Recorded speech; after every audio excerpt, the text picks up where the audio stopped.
Hey Care2, it's Heather, and it's Friday, October 24th. Wow. We are 11 days away from Election Day, and I'm here flying solo once again for this week's Rant and Rave. And I'll start with the rants, and as usual, there's really more things to rant about than rave about.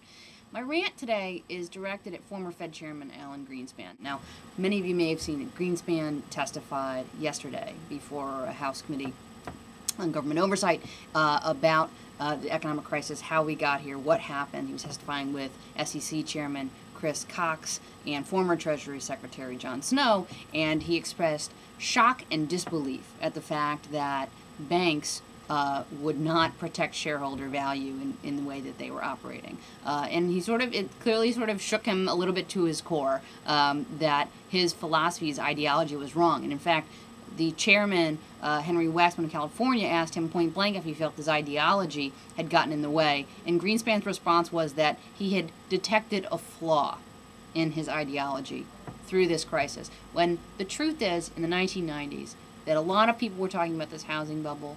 People were saying that the economy, that it couldn't sustain itself. People were begging him to regulate unfair lending practices, which he has the full right to do, and he didn't touch it. He didn't touch it with a 10-foot pole. Why? Because ideologically he was opposed to it. He believed in this sort of unfettered free market stuff. Now, you saw, Paul Krugman, the New York Times columnist, just won the Nobel Prize in economics. He sort of gave credit to Greenspan for at least owning up to it, which is more than can be said of a lot of people who hold responsibility for this, particularly a lot of folks on Wall Street who are now holding their hands out for the largesse from us dear old taxpayers. And I will give him that. So, right, there's the clap. But the bottom line is that without Greenspan's dogmatic approach to this, that we would not be in the situation that we are in today.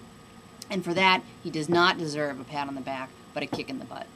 The rave, I wrote this in my blog a little bit earlier this week, but I want to rave about turnout. We are seeing early voting happen already here in the U.S., and we're seeing record turnout, or what we think may be record turnout, in several states. In the state of Georgia, they have already exceeded the early vote totals from 2004, about 30% of the vote totals from 2004. So of the total number of people who voted in 2004, you've already hit 30% of that in 1 week of early voting in the great state of Georgia. They're seeing over 2 times the number of people who are turning out in Florida, where early voting recently started a few days ago. In North Carolina, as of 2 days ago, you had 500,000 people who had already cast early votes or submitted their absentee ballots in. A total of 700,000 people voted early in 2004. So everything is sort of pointing to maybe this record turnout year. There was actually one political scientist in an article who indicated that he thought we might exceed the voter turnout percentage of 64%, which was in 1960. Now remember, in 1960, the minimum voting age eligibility was 21. So the minimum voting age was lowered to 18 in 1971, of course at the height of the Vietnam War.